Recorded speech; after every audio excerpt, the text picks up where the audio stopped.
So hey homies, welcome back to other video. और आज है संडे और संडे का मतलब है the renegade immortal. And I hope कि तुम लोग बहुत ही ज्यादा अच्छे मजे में होगे। लेकिन वीडियो में आगे बढ़ने से पहले कहना चाहूंगी कि यार प्रीवियस एपिसोड को जरूर देख लेना, वरना आज के इस कमाल के एपिसोड में तुम्हें बिल्कुल भी मजा नहीं आने वाला। और अगर तुमने देख लिया है तो बिना किसी देर के आज के इस वीडियो को फटाफट से शुरू करते हैं। लेकिन उससे पहले प्रीवियस एपिसोड को थोड़ा सा जान लेते हैं। सो होमीज, जैसा कि हमने लास्ट एपिसोड में देखा था, जहाँ पे अपना वांगलिन पहुंच जाता है सीनियर ज़ाओयी के साथ उसी पर्पल फॉगी एरिया पे, जहाँ पर कि वो टोगन अपीयर होने वाला था। यहाँ पे ग्रीड के साथ थोड़ा सा डिशुम करने के बाद अपना वांगलिन यहाँ से टोगन को लेकर निकलना शुरू कर देता है। लेकिन ग्रीड यहाँ पर अपनी सेकंड ओरिजिन सोल को उसके पीछे लगा देता है, जिससे फाइट करने के दौरान वांगलिन को पता चलता है कि यार ये तो एक एंशिएंट थंडर ड्रैगन है। आखिर इस ग्रीड के पास कैसे कैसे ट्रेजर्स हैं। अब वांगलिन दिमाग लगा लेता है कि अगर उसे यहाँ से बचना है तो सबसे पहले इस ड्रैगन को ठिकाने लगाना होगा। और ये सोचते साथ ही वो यहाँ पर खाई से सीधा और गहराइयों में कूद जाता है, जहाँ पर कि इंटेंस अमाउंट में सक्शन फोर्स निकल रहा था, जो कि अपने चपेट में आने वाली हर एक चीज को इस अबिस की गहराइयों में पुल करना शुरू कर देती है। और अब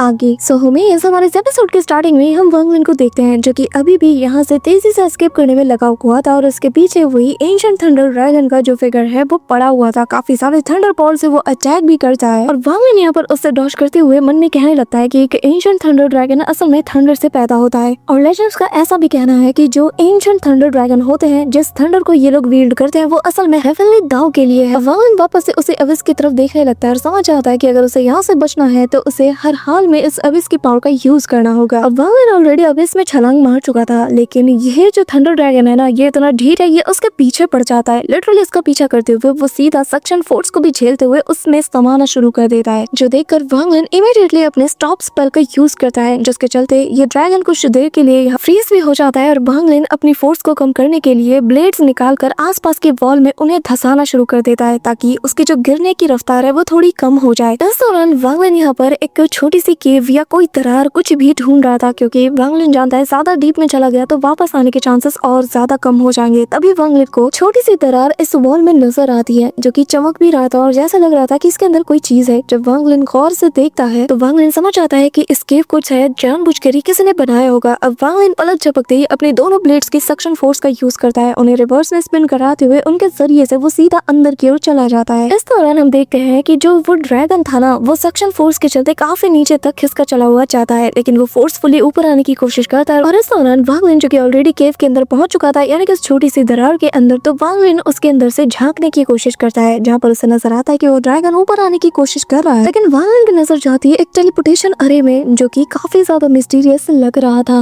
वांगलिन को समझ नहीं आ रहा था कि आखिर इतनी मिस्टीरियस जगह पे, जहाँ पे इतनी ज्यादा सक्शन फोर्स है, वहाँ पर एक टेलीपोर्टेशन अरे क्या कर रहा है। पर तभी उसकी नजर जाती है उस ड्रैगन पर, जिसके ऊपर वांगलिन ने स्टॉप स्पेल का यूज किया था, जिसके चलते ये अपनी जो लोअर बॉडी है इसे मूव भी नहीं करा पाता। और सक्शन फोर्स के चलते उसकी बॉडी दो हिस्सों में स्प्लिट हो जाती है, लेकिन ये फिर भी रेजिस्ट करने लगता है। लेकिन वांगलिन के लिए ये तो सुनहरा मौका बन जाता है और वो डिसाइड कर लेता है कि यही परफेक्ट चांस है जब मैं इसे डिवोर कर पाऊंगा और मेरे अंदर भी फिर थंडर की पावर आ जाएगी। लेकिन तभी ये जो एंशिएंट थंडर ड्रैगन था ना, ये भी ऑलरेडी एक थंडर अटैक को अपने मुंह में प्रिपेयर करता है और सीधा वांगलिन की तरफ ये थ्रो कर देता है, जो देखकर वांगलिन भी अपने पावर से इसे काउंटर करते हुए इसे वापस से पीछे की ओर ढकेल देता है, जिसके चलते बेचारे की इतनी मेहनत बर्बाद चली जाती है। ये वापस से सीधा सक्शन फोर्स के जरिए से अब इसकी गहराइयों में जाने लगता है। लेकिन तब तक वांगलिन अपनी बॉडी से अपने ओरिजिन सोल को बाहर निकालते साथ ही अपने ओरिजिन सोल को सीधा आगे कर देता है और उसका ओरिजिन सोल अपने एक हाथ से उस ड्रैगन को सीधा पकड़ते साथ ही उसे अपने अंदर अब्सॉर्ब कर लेता है और फिर सीधा वांगलिन की बॉडी में उसके ओरिजिन सोल चली जाती है और वांगलिन दो फिंगर से अपने फोरहेड को टच करता है, जिसके चलते उस एंशिएंट थंडर ड्रैगन का जो सोल था ना, यहाँ पे सीधा वांगलिन के बॉडी के अंदर वो समा जाता है और बेसिकली उस वांगलिन के ओरिजिन सोल को डिस्ट्रॉय करके वो उसकी बॉडी पर अपना कब्जा पाना चाहता था। लेकिन इसकी ओरिजिन सोल भी रेजिस्ट करती है, जिसके चलते वांगलिन को इंटेंस पेन होने लगता है। और तभी हमें वांगलिन के सी ऑफ कॉन्शियसनेस का सीन दिखाया जाता है, जहाँ पर उसके सी ऑफ कॉन्शियसनेस के अंदर इस थंडर ड्रैगन ने तो बिल्कुल जाते साथ ही हलचल पैदा कर दी थी। चारों तरफ उफान आने लगता है, तो वांगलिन यहाँ पर खुद के चेस्ट को एक जोरदार पंच मारते हुए यहाँ कल्टीवेट करने बैठ जाता है, जहाँ पे हम देखते हैं कि इसके सी ऑफ कॉन्शियसनेस के अंदर काफी सारे पोर्टल्स के जरिए से चेन्स आकर इसे बाइंड करना शुरू कर देते हैं, ताकि वांगलिन का जो ओरिजिन सोल है स्लो स्लोली इसे डिवोर करते हुए इसे टेम कर पाए। और ये प्रोसेस काफी देर तक चलता रहता है, जिसके चलते वो एंशिएंट थंडर ड्रैगन भी दर्द के मारे कर्राना शुरू कर देता है। लेकिन वांग लिन ये प्रोसेस को बिल्कुल भी नहीं रोकता और ऐसे ही काफी वक्त बीतने लगता है। और यहाँ पे मैं बताया जाता है कि ऑलमोस्ट 1 साल का वक्त वांग लिन यहाँ इसी केव के अंदर बिता देता है। अब तुम्हें से जिन लोगों ने नॉवेल्स को देखा होगा, रीड किया होगा, तो उन्हें पता होगा कि काफी ज्यादा पेसिंग हुई है एनिमे में, जिसका मतलब ये है कि स्टूडियो इस वक्त ऑल हेवन को जल्द से जल्द हमारे सामने रिप्रेजेंट करना चाहता है और जिसका टीजर भी हम देख चुके हैं। इसी के साथ हम वांग लिन को देखते हैं 1 साल बाद। इसकी हालत बहुत ही ज्यादा खराब हो चुकी है। लिटरली हम देखते हैं कि उसका सूट भी यहाँ पे बिल्कुल कट फट चुका था और यहाँ पर उसकी बॉडी में काफी सारे हम गोल्डन मार्क्स को भी देख पाते हैं। और तभी वांग लिन के सी ऑफ कॉन्शियसनेस के अंदर हम देखते हैं कि वांग लिन ने इस एंशिएंट थंडर ड्रैगन के 1/5 पार्ट को पूरी तरीके से रिफाइन करके डिवोर कर लिया था, जिसका मतलब ये है कि वांग लिन के ऑरा में अब थंडर भी ऐड हो चुका था, जिसके चलते जैसे ही वो अपनी आंखें खोलता है तो कड़ाकेदार एनर्जी यहाँ पर रिलीज होती है। और वांग लिन भी काफी ज्यादा खुश था कि 1 साल के अंदर थोड़ा ही सही, लेकिन वांग लिन ने काफी अच्छी चीज रिफाइन कर ली है। वांग लिन का ओरिजिन सोल भी अब यहाँ पे म्यूटेटेड यानी कि अवेकन होकर एंशिएंट थंडर ड्रैगन का फॉर्म ले चुका है। और अब वांग लिन खुद को देखकर कहने लगता है कि इस वक्त मेरी जो ओरिजिन सोल है वो किसी एंशिएंट थंडर ड्रैगन जैसी पावरफुल ऑब्जेक्ट बन चुकी है, जिसका मतलब ये कि मेरी ओरिजिन सोल को डैमेज करना या फिर उसे मारना बिल्कुल ऐसा ही है कि किसी ने एंशिएंट थंडर ड्रैगन का शिकार किया हो, और जिसे कि मारना बहुत ही ज्यादा मुश्किल है। वांग लिन इसलिए भी खुश था क्योंकि उसका जो डिवाइन सेंस है उसके अंदर भी अब थंडर का माइट आ चुका है। वांग लिन अच्छे से समझ चुका है कि अब वो लेट स्टेज एक्सटेंडेंट से भी फाइट कर सकता है। अब तभी वांग लिन यहाँ पर अपने ओरिजिन सोल को बॉडी से बाहर निकालने की कोशिश करता है, लेकिन जैसे ही वो उसे बाहर निकालने की कोशिश करता है वो फील करता है कि ऐसा लग रहा है कि कोई चीज उसे अंदर से रोक रही है, यानी कि वांग लिन ओरिजिन सोल को ही अपनी बॉडी से बाहर नहीं निकाल पा रहा। वो काफी ज्यादा परेशान हो जाता है कि आखिर ऐसा हो क्यों रहा है। वांग लिन समझ आता है कि शायद उसने जो एंशिएंट थंडर ड्रैगन को डिवोर किया है, जिसके चलते उसकी सोल अब एंशिएंट थंडर ड्रैगन की बन चुकी है, तो शायद ये उसका प्राइस होगा, जिसके चलते एक बैरियर बन चुका है, एक सील टाइप का, जिससे कि टेम्परेरीली वांग लिन अभी तोड़ नहीं सकता। अब वांग लिन यहाँ बाहर देखने लगता है। उसे फिलहाल सीनियर ज़ाओई की फिक्र हो रही थी कि आखिर न जाने ग्रीड के साथ उनका पंगा कैसा चल रहा हो। साथ ही उसे अपने मस्कीटो बीस्ट की भी फिक्र हो रही थी, लेकिन वांग लिन ज्यादा परेशान था कि वो आखिर वो इस सक्शन फोर्स का सामना करे तो करे कैसे। ना तो वो यहाँ से टेलीपोर्ट कर सकता है, ना ही वो यहाँ से कहीं डिसअपीयर हो सकता है, और ना ही वो किसी टोकन का यूज करके यहाँ से डिसअपीयर होकर बाहर अपीयर हो सकता है। ऐसा लग रहा है कि पूरे के पूरे स्पेस को ही किसी ने लॉक कर दिया हो। वांग लिन समझ चुका है कि वो एक टाइप के डेड एंड में फंस चुका है। अब तभी वो यहाँ से अपने पास से बाहर निकालता है उसी बंदे को जो कि रेड डिवीजन से बिलोंग करता है। और अब वांग लिन की कोल्ड निगाहें देखते साथ ही वो डर के मारे कांपते हुए पीछे हटता है और कहने लगता है कि देखो प्लीज मुझे मत मारा, मैं तुम्हें सब कुछ सच सच बता दूंगा। तभी वो वांग लिन की आंखों में कुछ स्ट्रेंज सा फील करता है और कहने लगता है कि आखिर तुम्हारी आंखों को क्या हुआ। अब वांग लिन उससे सीधा मुद्दे की बात करता है और कहता है कि तुमने कहा था कि तुम्हें स्टाइड ऑफिस के बारे में बहुत कुछ पता है, तो बताओ आखिर इस जगह से कैसे निकला जाए। ये बंदा यहाँ पर नाटक करने लगता है कि आखिर ये जगह कौन सी है, पर तभी वांग लिन पकड़ता है इसे और सीधा यहाँ सक्शन फोर्स के जरिए से इस केव के बाहर इसे लटका देता है, जिसे देखते साथ ही ये बंदा सारी बातें उगलना शुरू कर देता है। कहने लगता है कि ये तो अबिस बॉटम है। जिसके बाद वांग लिन इसे वापस बुला लेता है और तभी वो हाफते काफते कहने लगता है कि देखो मैं पहले ही बता रहा हूँ, मैं पहले कभी भी यहाँ तक नहीं आया, तो भला मैं कैसे बता सकता हूँ कि आखिर यहाँ से कैसे एस्केप किया जाए। मुझे तो बस इसके ऊपरी सतह के बारे में पता है। अब वांग लिन उसकी बातें सुनकर वो समझ जाता है कि ये कुछ तो छुपा रहा है, तो वांग लिन उसे मारने का नाटक करने लगता है। कहता है कि अब तुम मरने वाले हो, और जैसे ही वो उसके ऊपर हमला करने चाहता है तभी वो कहने लगता है कि प्लीज मुझे एक मौका दो, मैं तुम्हें मास्टर के सीक्रेट के बारे में बता सकता हूँ, मास्टर ऑलसीर के बारे में। यहाँ पे ऑलसीर का सीक्रेट सुनते साथ ही वांग लिन यहीं पे रुक जाता है। और तभी यहाँ पे वो बंदा कहने लगता है कि अगर तुम मुझसे वादा करो कि तुम मुझे जाने दोगे तो मैं तुम्हें सब कुछ बता दूंगा। जिस पे वांग लिन कहता है कि बोलो, पर तभी यहाँ पे वो कहने लगता है कि नहीं ऐसा नहीं, तुम्हें अपनी दाव हार्ट की कसम खानी होगी। अब वांग लिन की सटक जाती है, वो यहाँ पर उसे खत्म करने के लिए जाता है, जिस पे वो कहता है कि ठीक है मैं समझ गया। और वो बताने लगता है कि मैंने देखा कि मास्टर ने सन यून को डिवोर कर लिया। ये सुनकर वांग लिन के भी कान खड़े हो जाते हैं और वो बताने लगता है कि काफी लंबे अरसे तक हेवनली फेट सेक्ट में रेयरली कभी कोई मुश्किल से सेकंड स्टेप के कल्टीवेटर को देखा गया है, क्योंकि सेक्ट के अंदर ऐसे रूमर्स काफी ज्यादा फेमस है कि जो भी सेकंड स्टेप पे पहुंचता है ना तो ऑलजीर उसे डिवोर कर लेते हैं ताकि वो अपने ही डोमेन को परफेक्ट कर पाए। इसी के साथ वो बताने लगता है कि मुझे पहले तो लगा था कि शायद ये बस एक रूमर होगा, लेकिन जब मैंने अपनी आंखों से देखा तब मुझे जाके यकीन हुआ। जिसके बाद वो बताने लगता है कि असल में मेरी जो कल्टीवेशन पावर है, जो मेरा मेथड है, वो मुझे अलाउ करता है कि मैं जो बीस्ट है ना उनकी मेमोरीज को देख पाऊँ, क्योंकि मेरा जो मेथड है उसके जरिए से मैं डिमोनिक बीस्ट की स्पिरिचुअल एनर्जी को कलेक्ट करता हूँ। और एक दिन ऐसा आया जब मैं एक्सीडेंटली जब एक बीस्ट को मार के उसे डिवोर करने में बिजी था, तो मैंने उसकी मेमोरीज का कुछ हिस्सा भी देख लिया और उस माउंटेन स्पिरिट ने खुद अपनी आंखों से देखा कि कैसे मास्टर ने सन यून को डिवोर कर लिया। लेकिन उससे पहले दोनों के बीच एक खूनी जंग हुई, जिसके अंदर जैसा कि हम सभी जानते हैं कि मास्टर कितने ज्यादा स्ट्रॉन्ग है, तो सन यून उनके सामने बिल्कुल भी नहीं टिक पाया। लेकिन एक क्रिटिकल मोमेंट ऐसा आया जब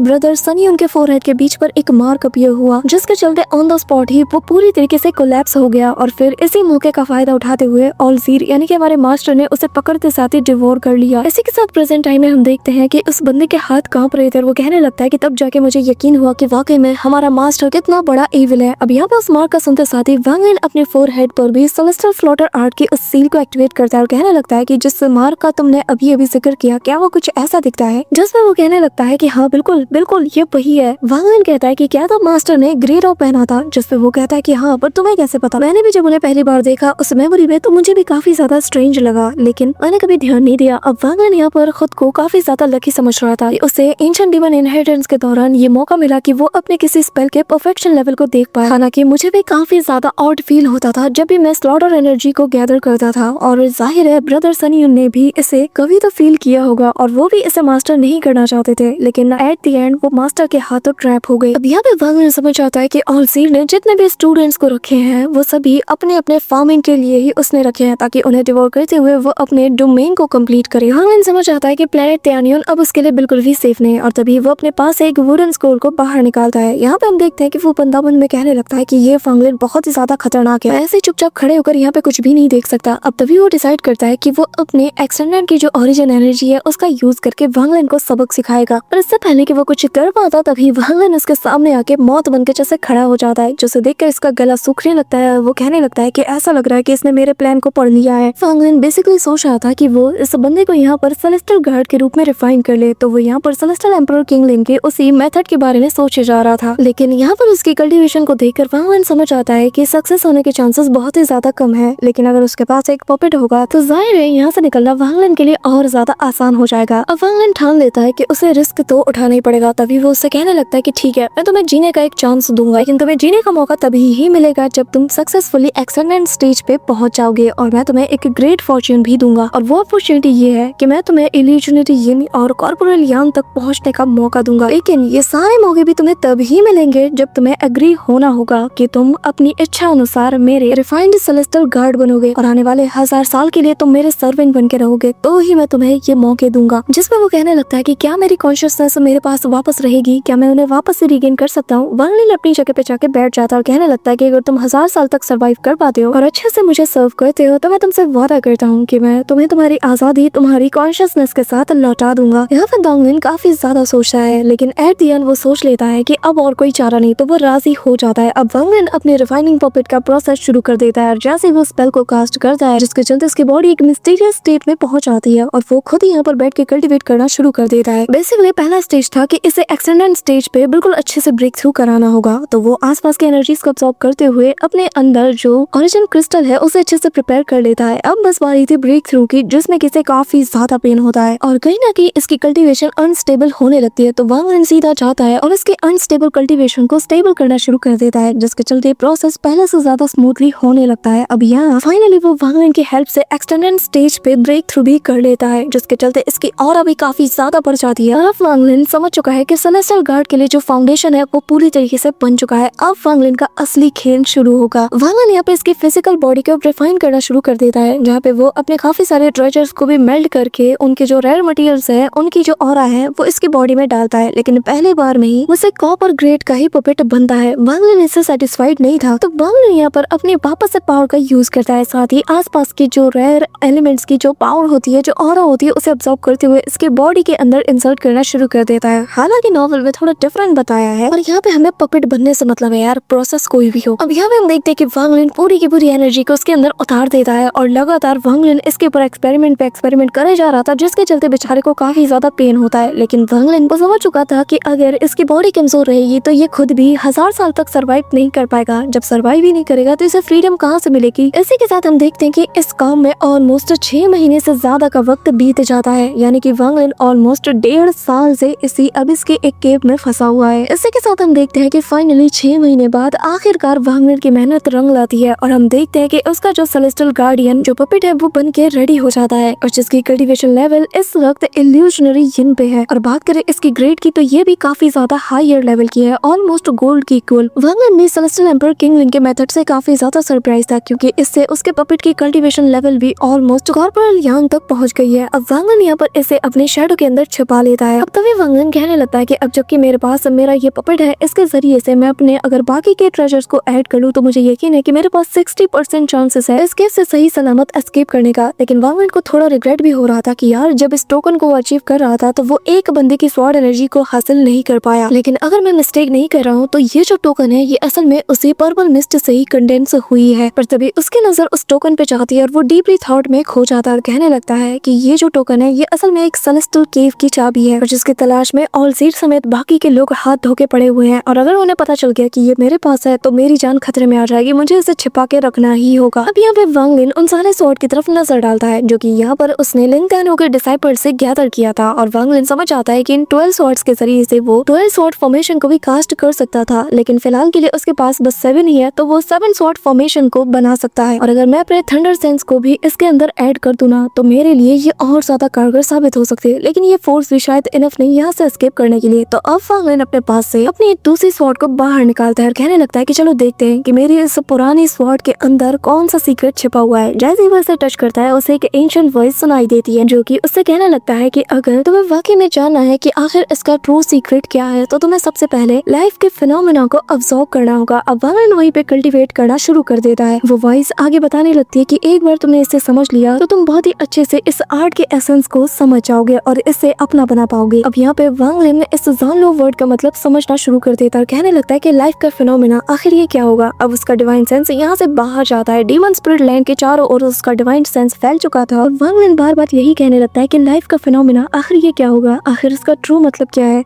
अब वांग लिन जानलो वर्ड का मीनिंग ढूंढना शुरू कर देता है जहाँ पर वो ऑलमोस्ट 3 साल का वक्त कल्टीवेट करने में लगा देता है। और इस दौरान जब वो अपनी आंखें खोलता है तो फाइनली उसे इसका आंसर मिल चुका था। जानलुओ जिसमें लू का वर्ड होता है नेक। और जितने भी काउंटलेस लिविंग बीइंग है जिनसे आज तक मेरा इंटरेक्ट हुआ है ये सभी लोग कहीं ना कहीं एक दूसरे से कनेक्टेड हैं और ये लोग पैदाइशी से ही हेवन एंड अर्थ के रूल से बाइंड है और लाइफ एंड डेथ के इस नेट के साथ ये लोग पूरी तरीके से कनेक्टेड है, इसके अंदर ट्रैप्ड हैं। और जानलुओ वो असल में यही रूल है जो कि सारे लिविंग क्रिएचर्स को आपस में बाइंड करता है। अब क्योंकि फाइनली वांग लिन ने इस आर्ट के एसेंस को समझ लिया था तो वो एक सिंगल स्ट्राइक से ही खुद को इन सारे नेट से आजाद कर देता है। इसी के साथ वांग लिन आगे बढ़ता है और नोटिस करता है कि यहाँ पर जो इसके अंदर का सक्शन फोर्स है वो काफी ज्यादा बढ़ चुका है बीते कुछ 5 सालों में। वांग लिन को लग रहा था कि शायद वो जोलू आर्ट के चलते यहाँ से फोर्सफुली एस्केप कर पाएगा, लेकिन उसे आइडिया नहीं था कि ये सक्शन फोर्स इतना ज्यादा बढ़ जाएगा। अब वो सोच में पड़ जाता है कि आखिर मुझे जिंदगी में चाहिए क्या था। मैं तो बस यहाँ हंसी खुशी से अपनी जिंदगी बिताना चाहता था अपने पेरेंट्स के साथ और मैं 1 ईयर को पाना चाहता था। बस मैं इन्हीं लोगों के आसपास अपनी पूरी जिंदगी बिताना चाहता था। लेकिन आज देखो यहाँ से निकलना ही कितना ज्यादा मुश्किल हो चुका है। बेसिकली वांग लिन समझ चुका है कि यार अब कितनी चुनौतियां हैं और फिलहाल के लिए वांग लिन खुद को संभालता और कहता है कि ये वक्त नहीं है ओवरथिंक करने का। मुझे पहले अपनी बॉडी के अंदर जो स्लॉटर एनर्जी है उसका यूज करना होगा। लाइफ फोर्स सील्स के जरिए से मैं शायद यहाँ से निकल सकता हूँ। अब तभी वो यहाँ पर अपने शैडो से अपने उसी नए पपेट को बाहर निकालता है। अब सेलेस्टियल पपेट बाहर आता है तो इस दौरान वांग लिन ये भी सोचता है कि वो अपने इस पपेट को भी अपना सेलेस्टियल स्लॉटर स्टैंड दे देगा, यानी कि ये टेक्निक अब वो इसे पास डाउन करेगा। अब वांग लिन अपने स्लॉटर स्टैंड का एक स्टैंड अपने अंदर रख लेता है। अगर सारे डिस्ट्रॉय भी हो जाए तो जब तक एक सही सलामत है वांग लिन वापस से सभी को रिकवर कर सकता है। अब यहाँ पर खुद को चेन से बांधते हुए वो सीधा पहुंच जाता है उस केव के पास और यहाँ पर सारा सक्शन फोर्स अपनी बॉडी के ऊपर डालने लगता है। अब यहाँ पर इतने साल बिताने के चलते वांग लिन की बॉडी थोड़ा सा सक्शन फोर्स झेलने के आदी बन चुकी थी और अब यहाँ पर अपने स्लॉटर सील्स और अपने पपेट का यूज करते हुए फाइनली वांग लिन उसे ऑल्टर के पास जाने की कोशिश करता है और जैसे तैसे करके वो यहाँ पे पहुंच भी जाता है और आते साथ ही वो यहाँ पे खुद को हील करना भी शुरू कर देता है। अब क्योंकि ये जो ऑल्टर वाली जगह थी ये और ज्यादा गहराई में थी तो यहाँ का सक्शन फोर्स और ज्यादा था। लिटरली ऐसा लग रहा था कि वांग लिन की नसें फट के बाहर आ जाएंगी, लेकिन वांग लिन फिर भी हार नहीं मानता। वो वहीं पर लगातार टिका रहता है और कल्टीवेट करता रहता है और उस सक्शन फोर्स को अपनी बॉडी का आदी बनाता जाता है। अब हम देखते हैं कि लगातार इस चीज को करते रहने से वांग लिन की जो बॉडी में जो पेन होता है ना वो इंटेंस लेवल तक पहुंच जाता है। लिटरली वो दर्द के मारे चीख उठता है लेकिन वो फिर भी हार नहीं मानता। यहाँ पे हम देखते हैं कि लिटरली वांग लिन की चीखें निकल रही थी और ऐसे ही करते करते ऑलमोस्ट 1 महीना, फिर 2 महीना, फिर ऐसे ही करते करते 6 महीने से ज्यादा का वक्त और बीत जाता है और अब वांग लिन को इस अविस के अंदर आए हुए ऑलमोस्ट 5 साल से ऊपर का वक्त निकल चुका था। अब यहाँ पे हम देखते हैं कि लगातार उसकी जो सक्शन फोर्स झेलने की जो ताकत है ना वो काफी ज्यादा बढ़ चुकी थी, लेकिन 6 महीने में अगर उसकी ताकत बढ़ सकती है तो फिर सक्शन फोर्स का प्रेशर भी तो बढ़ेगा ना, जिसके चलते वांग लिन वांगलिन को और ज्यादा पेन होता है, इतना ज्यादा कि भाई इसकी अगर तुमने चीखें सुन ली ना तो तुम्हारे रोंगटे खड़े हो जाएंगे। यहाँ पे लिटरली उसकी नसें जाहिर हो रही थी और तभी एक तेज धमाका होता है और वांगलिन के जितने लाइफ फोर्स सील्स होते हैं जिनका यूज वो कर रहा था अपनी बॉडी के ऊपर कोटिंग करके, अचानक से वो भी सारे के सारे शटर्ड हो जाते हैं। लेकिन वांगलिन काफी ज्यादा खुश था कि इस दौरान उसके अंदर जो लाइफ फोर्स सील्स थी ना, जो स्लॉटर एनर्जी थी जो कि ऑलमोस्ट 10 लाख के ऊपर थी, वांगलिन ने उनमें से काफी सारों को रिफाइन भी कर लिया था। यानी कि अब ये पूरी तरीके से पहले से रिफाइन हो चुकी है जिन पर कि ऑलसीर का भी कोई कंट्रोल नहीं। अब वांगलिन जब इतनी बड़ी हरकत करेगा तो ऑलसीर को खबर ना हो, ऐसा हो ही नहीं सकता। तभी सीन यहाँ से शिफ्ट होता है और हम यहाँ पे ऑलसीर को उसके हेवनली फेट सेक्ट के अंदर देखते हैं। और बेसिकली ये अपने हाथों पर वही डिविनेशन मेथड का यूज कर रहा था जहाँ पे वो फ्यूचर को प्रिडिक्ट करने की कोशिश करता है। लेकिन सीन तभी लिन त्यानहू पे शिफ्ट होता है और उसके आसपास जो बड़ी बड़ी लालटेन्स जल रहे थे ना, वो एक एक करके सारे के सारे बुझने लगते हैं। यहाँ पे हम देखते हैं कि लिन त्यानहू को ग्रीड के ऊपर काफी ज्यादा गुस्सा आता है और वो चिल्लाते हुए उसका नाम लेता है क्योंकि उसे भी कहीं ना कहीं पता चल चुका है कि उसके डिसाइपल्स जो थे उनमें से